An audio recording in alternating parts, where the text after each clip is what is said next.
Now, we also want to recognize that life is a race. And as a race, you need two legs to participate. Life is a race, and every participant requires two legs to be involved. There is no way one-legged man can compete in a 100 meters race. No, we all need two legs to partake in a race. He said, don't you know life is a race, and all that I need to run all, and one receives the prize. So it is not just running, it's running to get the prize that makes the leader. There are 8 people on the track, and then they take 1, 2, 3, and then they say, oh, the others should go to wherever they came from. We are interested in only 1, 2, 3. All others, thank you very much for coming. See you another time. So it is not, there's only one gold medal. It goes to number 1. There is silver medal. It goes to number 2. There is bronze medal. It goes to number 3. So it's not that, okay, I participated. No. Did you win the prize? So it is the prize winner in every field that emerges the leader there. So life is a race. Paul was speaking, he said, don't you know that in a race, run all and one receives the prize, so run that you may obtain. Hebrews also said that we should run the race, I said before us, with patience. Hebrews 12, 1 and 2. So there's a race that we are involved in.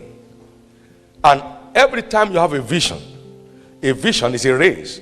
You remember Habakkuk said that he may run. So a vision is a race because you're not the only one that has the vision. So how well you perform in the race is what determines who emerges the leader. Does that make sense? Now, what are the 2 legs? And I'll quickly share them. The 2 legs are essentially capacity and character. What is it? Can I have us say it one more time? Capacity and character. Capacity and character. Capacity and character. Capacity and character. Let me glean it out from 3. You see, there's a man by name Napoleon Bonaparte. How many heard his name before? Napoleon Bonaparte. He said something. He said, the Bible is not just a book. He said, it's a living force that creates its path when applied. Now, what that means is this. There are certain principles that you glean from scriptures that helps to create your desired future. Now, Moses was saying, Jethro was saying to Moses, if you want to accomplish this mission, then position people to share responsibility with you. But these are the requirements for those leaders. 1, he said, look you for among the people able men. Say with me, able. Now the word able connotes capacity. He says, such as fear God, men of truth, hating covetousness. All those 3 equals what? Character. Able, capacity. Such as fear God, men of truth. That means integrity. Hating covetousness. Who will not defraud. That means character. Capacity and character. Now, hear what said about David in Psalm 78 and verse 22. He guided Israel by the skillfulness of his hands and by the integrity of his heart. 78, 72. Skillfulness, capacity. Integrity, character. Now, go down to Acts 6, 1 to 3. Seek ye among the people men of honest report. What is honest report? What is honest report? Now, then full of Holy Ghost and wisdom. What is wisdom? Capacity. Those are the 2 legs upon which great leadership is built. Capacity and character. And then, not to mix the 2 together, they are not the same rating. Capacity is the principal, and character is the sustainer. Whatever capacity delivers, it is character that sustains. Does that make sense? So the two are equally important anyway, but it is capacity first that qualifies for leadership. If you want a driver, the first thing you look for is capacity in driving. Isn't it? No matter how good looking he is, he must be a good driver. If he's applying brake anyhow and told him, take it easy, you are a good man, but this job can't be for you. So he needs capacity first to secure his place, and then character will help him sustain it. But no matter how good he is, you gave him money to go and buy fuel, fill the tank, he puts 1 quarter. And say, what's happening? Say, maybe the tank is leaking. And they check the floor, there is no fuel on the floor. Now, so for lack of character, he will lose value for his expertise. So it is two together, character and capacity. Capacity and character. Now, here we are in Africa today. There is gross capacity deficiency. Now, don't make a mistake. There are people in ministry today who have never read any book on ministry.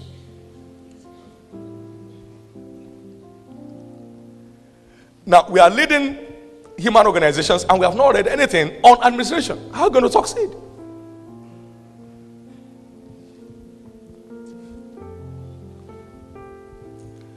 Capacity. Now, if you are traveling anywhere in the world on a long flight, may one Nigerian and one Ghanaian not sit together.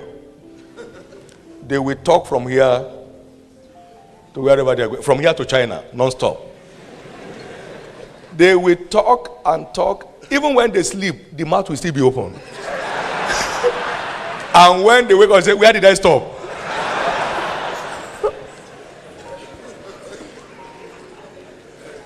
But you see, some other fellows from other developed countries, he sit down on his laptop, or reading, or drawing some plans, or working at some things, or sleeping. I have been in it many times, so I know what it is. Two Africans, dangerous to sit with on a long flight. They will talk about everything, about everyone. What of your children? Where are they? What did he study? Where did he study it? So what does he want to do next? Okay, my own children. Okay, one of them has just left school. The other one is going out. Now, there is no record of all those narratives. So as soon as they come down from the plane, nobody remembers anything. They have gone, and they may never meet again. But they have wasted all the time. He's going for business, there's no attention on the business. He's going for a conference, maybe to even speak there, but there's no attention. But he's very busy just talking. There is gross capacity deficiency. I mean, I must tell you this. I've seen quite a few people, I've met quite a few people, and I feel for Africa. How do you feel when you hear a man like Barack Obama speak? Don't you feel good? Are you saying there are no such fellows in Africa? There could be greater because he's an African himself.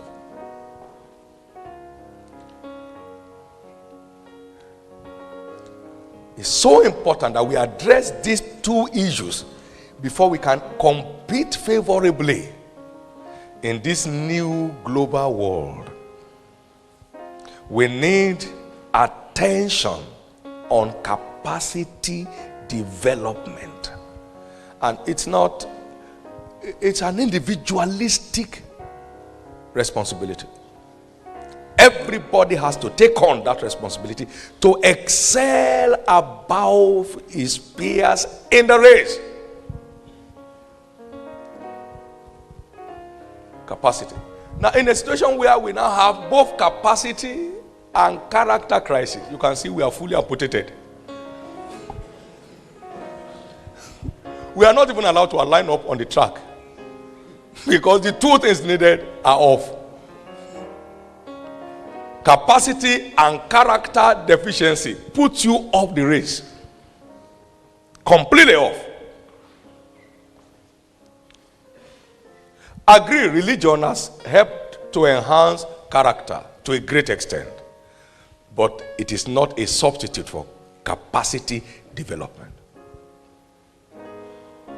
So these are the two great legs required to compete favorably in a global leadership race.